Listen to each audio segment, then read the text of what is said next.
Hi everyone, it's Miss Boyce, and I am just going to show you really quick how you turn an assignment in on Google Classroom.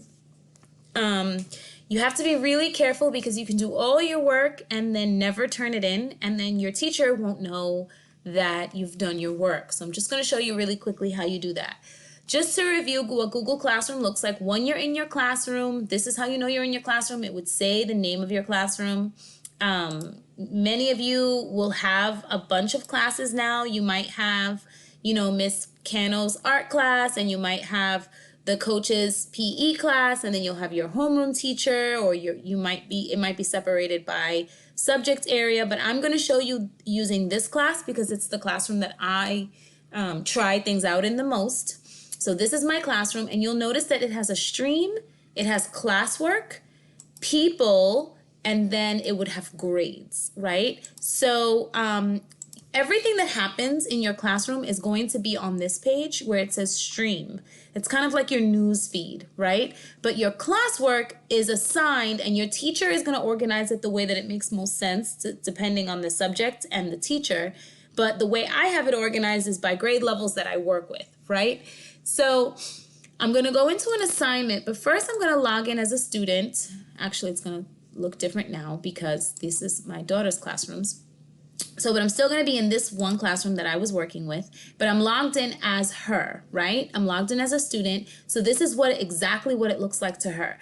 You would see here, view your work, and you would see all the work that you've been assigned and how to turn it in, okay? You also can just go to the actual assignment. So let's say she went right here to this assignment. Well, that assignment, some assignments you can't turn in because they're an activity, right? This one is an example. It's a Flipgrid. She would go in, it would take her to Flipgrid, she would put in the code, and she would do her Flipgrid. That's a little bit different. But assignments that the teacher makes a copy for you, like this one here, she would have to answer this question. She would have to answer these questions, do the work, and then when she's done with it, she would have to turn it in. So this is how she views her assignment. Does that make sense? Does everybody see what I just did? You see here, I can click on the PDF and I can make all the changes that I need to make. But to actually see the assignment, I have to click here where it says view assignment.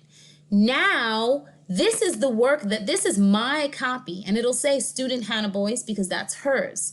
Now she's gonna click, after she's done everything she needed to do on that work, she has to click right here where it says turn in. Now, if your teacher said, take a picture of something and add it, here's where you would click add.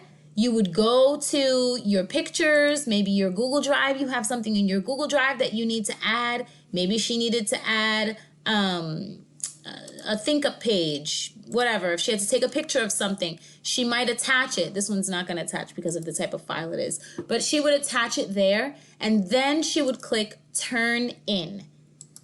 See, it says turn in your work, then it says turning in.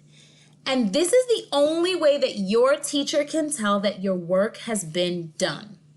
And mine is taking a little bit long, but at the end, it'll say turned in, right? If it doesn't say turned in and it still has a green button that says turn in, then no matter how much you typed on your work, if your teacher assigned you something and asked you a bunch of questions and you had to respond, it doesn't matter how much you've typed on your personal copy, the teacher will not know that you've done your work. Here you can tell it's been turned in because it says unsubmit, meaning it's already, and also right here it says turned in, right? So if I go back to the classroom and I go to classwork and I go to view my work, now you'll see these three are still assigned, but this one has been turned in, okay? So it's really, really important that you make sure that whatever your teachers have assigned for you, that you click that turn in button, okay? Like this one here, this is an activity. Because this is an activity where she has to go to the site and play the game, it's not going to say turn in, it's going to say mark as done. That's different, but that still has to be clicked in order for the teacher to know that you've done that assignment. Okay, these are really, really important. I know that everything is new and everything is challenging because we're not right in front of our teachers anymore. But hopefully this video clears up some of your misconceptions about Google Classroom. Okay, it doesn't matter how much you type and how much you do. If you don't turn it in, your teacher cannot see that it's done. All right. See you later, guys.